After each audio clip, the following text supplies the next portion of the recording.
ఓం మహాగణాధిపతయే నమః. ఓం గురుభ్యో నమః. ఓం శ్రీమాత్రే నమః.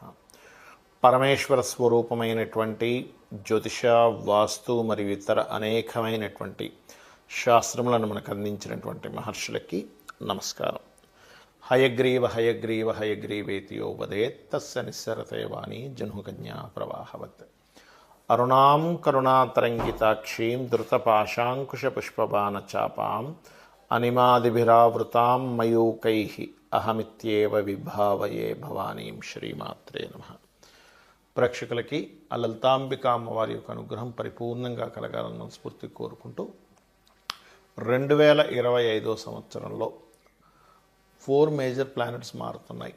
సర్వసాధారణంగా ఏదైనా ఒక సంవత్సరంలో ఒక ప్లానెట్ 2 ప్లానెట్స్ మారుతుంటాయి. కానీ సమ్ టైమ్స్ 2 ఛాయాగ్రహాలు 2 మేజర్ ప్లానెట్స్ కర్మకి జీవుకి కారకమైనటువంటి శని గురువులు మారుతున్నారు. దీనివల్ల ఒక్కొక్క లగ్నం లేదా రాశి వారికి ఎటువంటి ఫలితాలు జరగనున్నాయి, మరియు ఎటువంటి జాగ్రత్తలు తీసుకోవాలి, మారకముందు ఎటువంటి ఫలితాలు, మారిన తర్వాత ఎటువంటి ఫలితాలు, అదేవిధంగా దేశకాల పరిస్థితులు ఎటువంటివి మార్పులు రానున్నాయనేటువంటి విషయాలు మనం ఇప్పుడు తెలుసుకుందాం. అయితే ఈ విషయాలు చెప్తుంది నేనైనప్పటికీ కూడా చెప్పిస్తుంది సాక్షాత్ లలిత అమ్మవారిగా భావిస్తూ తెలుసుకుందాం.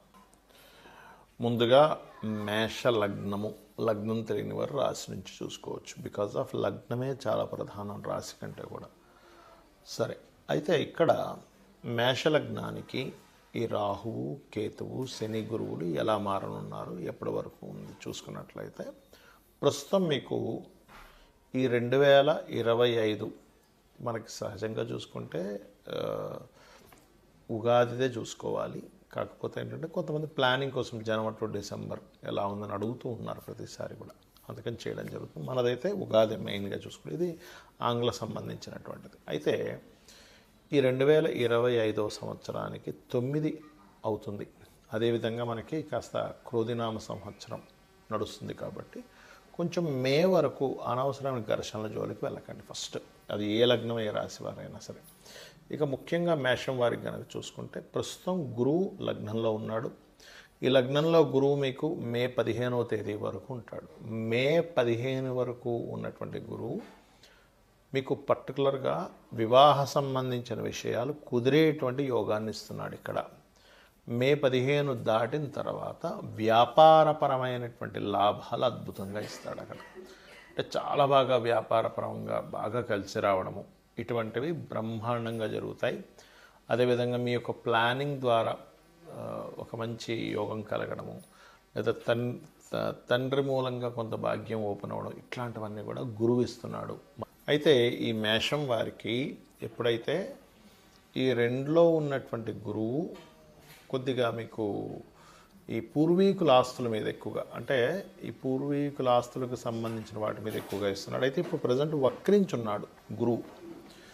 వక్రించున్నందుకు లగ్నంలో ఉన్న ఫలితం వస్తూ ఉంటుంది. వృషభంలో ఉన్నప్పటికీ కూడా ఎప్పుడైతే వృషభంలో ఉన్నాడో 2లో వక్రించినందుకు మేషంలో ఉన్న ఫలితం వస్తున్నందుకు ఈ మేషంలో ఉన్న ఫలితము పర్టికులర్గా ఏంటంటే వివాహ సంబంధించిన విషయాల మీద సపోర్ట్ చేస్తూ ఉంటుంది. వక్రగతి పోయిందనుకోండి ఫిబ్రవరి నుంచి మళ్ళీ తగ్గుతూ ఉంటుంది. మే వరకు దాని ప్రభావం 2లో ఉన్నప్పటికీ కూడా తగ్గుతూ ఉంటుంది దాని ప్రభావం. అయితే ఎప్పుడైతే 3వ స్థానంలోకి వెళ్తాడో మేషం వారికి ఈ యొక్క గురువు, ఇక్కడ పర్టికులర్గా ఏంటంటే కొంచెం మే నుంచి కొద్దిగా మీరు ఏదైనా అగ్రిమెంట్స్ చేసేటప్పుడు, కొత్త అగ్రిమెంట్స్ చేసేటప్పుడు అయితే కొంచెం జాగ్రత్తగా ఉండండి. శత్రువు వాళ్ళతో కొంచెం జాగ్రత్తగా ఉండాలి. అదేవిధంగా శని మీకు ఇప్పుడు ప్రస్తుతం అయితే 11వ స్థానంలో ఉన్నాడు. మార్చి 29వ తేదీ వరకు ఉంటాడు. కొంచెం మీకు ఇక్కడ వ్యాపార లాభాలకు సంబంధించిన విషయంలో స్ట్రెస్ ఎక్కువగా ఉంటుంది.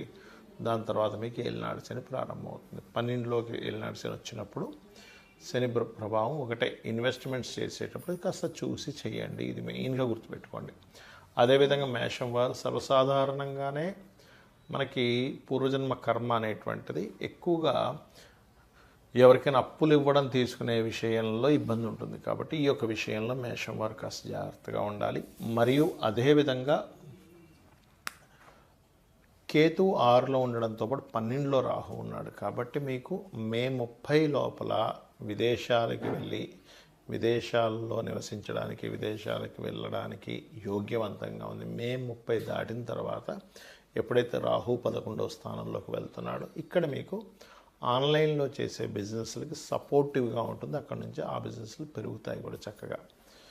ఇక మీరు చేయవలసినటువంటి దేవతారాధన మే 30 వరకు అంటే మీరు రెగ్యులర్గా జీవితాంతం చేయవలసినటువంటి సూర్యనారాయణమూర్తి యొక్క ఆరాధన, అంటే సూర్యభగవాను అర్ఘ్యం వదలడం చేయండి.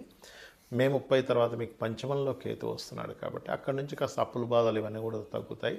కాస్త ఆధ్యాత్మికంలోకి వెళ్తారు. కాకపోతే కొంచెం రాజకీయ నాయకులకి బాగుంటుంది మే 30 నుంచి పంచమ కేతువు వల్ల. కాకపోతే ఇక్కడ ఏంటంటే కొంచెం మెడికల్ రిలేటెడ్ చదివే వాళ్ళ కొన్ని ఆటంకాలు కలుగుతాయి. బట్ గణపతి ఆరాధన చేసుకున్నట్లయితే అన్ని విధాలా బాగుంటుంది.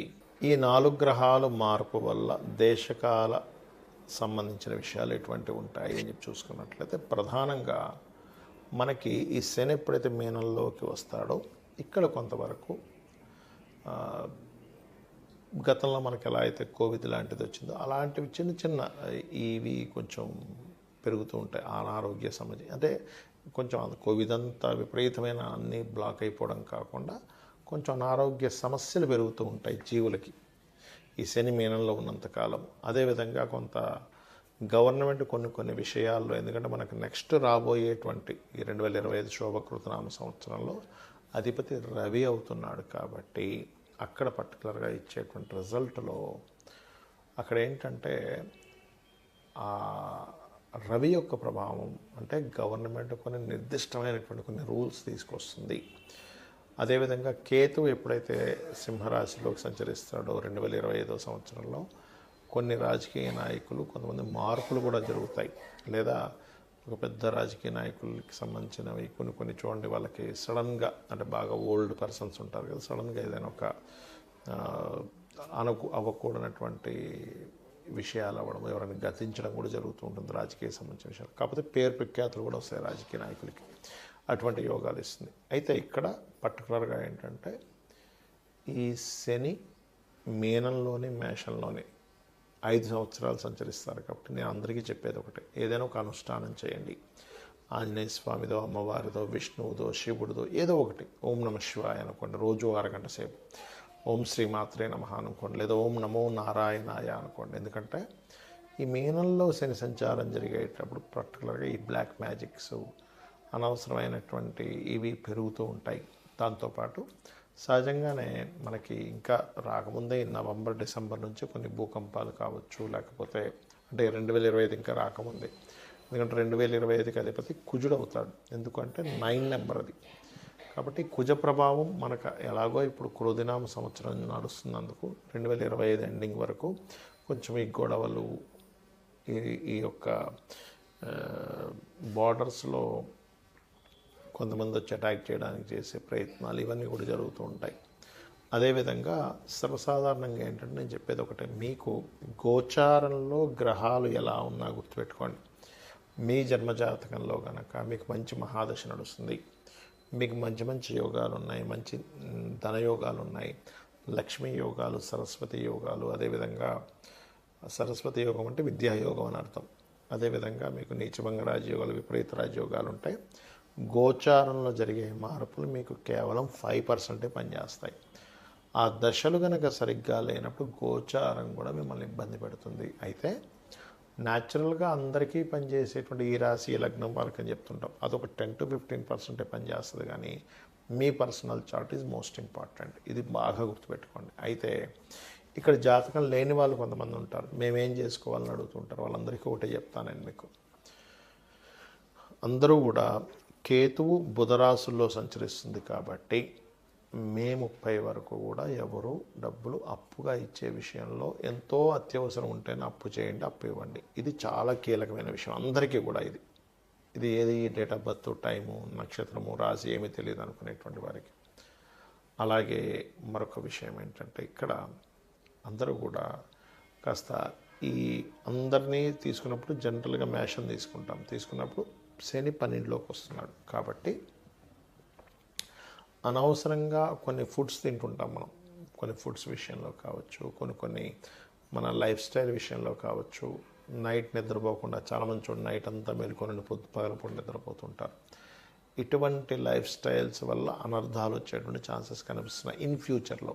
అంటే ఈ గోచార శని మీనంలో సంచరించేటప్పుడు ఏం జరుగుతుంది అంటే ఫ్యూచర్లో ఇప్పటి వరకు పడుతున్నటువంటి లైఫ్ స్టైల్ మార్పులు జరుగుతూ వచ్చాయి చూసారా. నైట్ టైం మేలుకుగా ఉండడం, నైట్ టైం తిరగడం, పగలంతా నిద్రపోవడం, ఇట్లాంటివన్నీ పెరుగుతూ వచ్చాయి. ఈ లైఫ్ స్టైల్ వల్ల ఎటువంటి అనర్థాలు జరుగుతాయో స్పష్టంగా మనకి శని మీనంలో చూపిస్తాడు. అదేవిధంగా శని మీనంలో మేషంలో సంచరించేటప్పుడు ఇందాక నేను చెప్పినట్టుగా కొన్ని మనం ఆల్రెడీ గతంలో ఒక 1.5 year బ్యాక్ ఒక విషయం చెప్పుకున్నాం.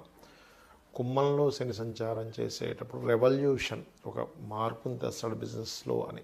అది మనకు 30 సంవత్సరాల క్రితం వచ్చినప్పుడు కంప్యూటర్ అనే దాన్ని పెంచాడు. అక్కడి నుంచి కంప్యూటర్స్ పెరగడం అన్నీ బాగా జరిగాయి టెక్నాలజీ పరంగా. ఇక్కడ ఏఐ అనేటువంటిది పెరుగుతుంది కాబట్టి రాబోయే కాలంలో అంటే శని మేషంలోకి వెళ్ళే లోపల ఎవరికి వారు సొంతంగా చేసుకునేది అభివృద్ధి పరుచుకోవాలని చెప్పుకున్నాం. అయితే దీంతో పాటు కొంచెం చూడండి, మనకి వైదికమైనటువంటివి కాకుండా అవైదికమైనటువంటి పూజలు, అవైదికమైనటువంటి వాటిపై ఆకర్షితులు అవుతూ ఉంటారు. అటువంటి వాటి వల్ల కొంత ఇబ్బంది తెచ్చుకుంటూ ఉంటాం. ఆ యొక్క ఇబ్బంది మీ మీద పడకుండా ఉండాలంటే నిత్యము అనుష్ఠానం చేయండి. అలా గనక చేయగలిగితే అన్ని విధాలా బాగుంటుంది. శ్రీమాత్రే నమః.